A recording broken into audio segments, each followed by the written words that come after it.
Tila po yata hindi magandang balita ang ating narinig. Nakakatakot. Sabagat binibigyan po ng pansin ang katapusan ng mundo.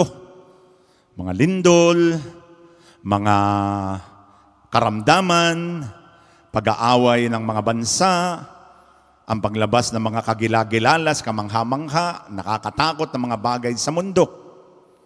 At maaaring ang katanungan natin iisa katulad ng tanong ng mga disipulo, Guro, kailan po mangyayari ito?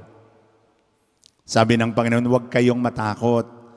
Darating ang mga digmaan, darating ang mga kapigatian, darating ang mga lindol, darating ang mga baha, darating ang mga bagyo, pero hindi kara-karakang dadating ang anak ng tao. Bakit po kaya binabanggit sa atin ang tungkol sa katapusan?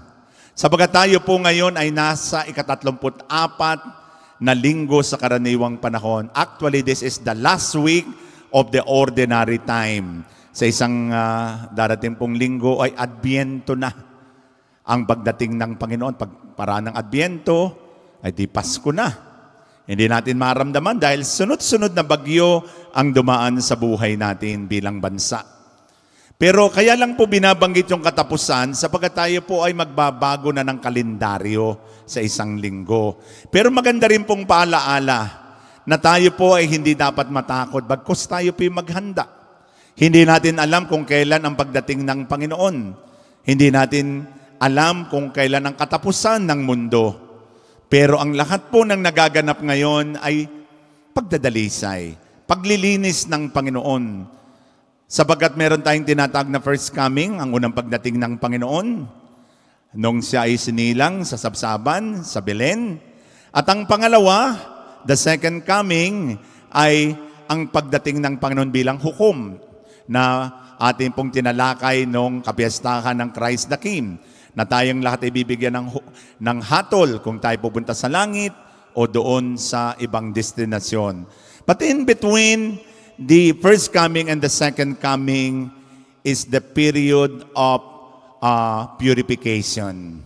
At ito po ang ating nararanasan ngayon sa mga pandemya, sa mga sunod-sunod na bagyo. Tayo po ay binibigyan ng pagkakataong makapagnilay, makapagsisi, makapagpanibago, at muling tanggapin ang Panginoon bilang Panginoon at tagapagligtas ng ating buhay. Kaya nang binanggit ng Panginoon yung katapusan ng templo, sabagat yung mga tayo hangang-hanga, wow, ganda ng templo natin. They were adoring the temple, the material decoration.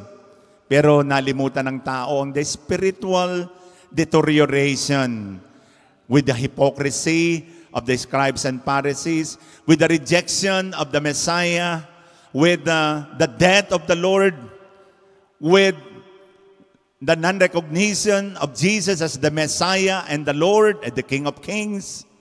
Yun ang nakaligtaan. Parang sinasabi ng Panginoon, maganda nga yan, pero meron kayong nakakaligtaan. Ang nakakaligtaan ninyo ay ang inyong kalooban. Ang nakakaligtaan ninyo ang inyong nasa, masabi natin, what is inside. You are trying to be focused on your externals, pero mahalaga ang nilalaman ng puso. Kaya napakahalaga po sa mga araw na ito na tayo po ay maging handa. Ano man po ang mangyari sa buhay natin, maniwala tayong hindi tayo pababayaan ng Diyos. We do not know what the future holds for us, but we know who holds the future. It's our Lord Jesus Christ. Kaya nga po sa panahong ito, what we need to do is to completely trust in the Lord, who is above all, above time, above season. Saint Augustine said, my ever ancient, ever new.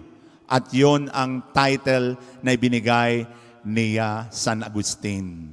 Kaya sa araw pong ito, hindi natin dapat katakutan yung mga nangyayari, kundi ito po ay isang wake-up call sa ating lahat, na tayong lahat sama-samang magbago ng buhay. Sama-sama nating papagnilayan ang pag-ibig ng Diyos. Linangin ang ating pag-ibig, buuin ang ating pamilya. Do what you need to do, forgive and forget, return to the Lord, renew your life, and be converted. Siguro yun po ang inaasahan sa atin. Hindi tayo dapat matakot, kundi dapat po ang mga kalamidad na ito ay magdala sa atin upang tayo'y magnilay pa. Saan tayo nagkamali? Ano ang ating pagkukulang? Sa panahong tayo nakakatanggap ng napakaraming papuri, it must be received with humility. It must be received victoriously, but with the recognition na itong lahat ng tagumpay, lahat ng tinatamasa natin, galing sa Diyos. Amen.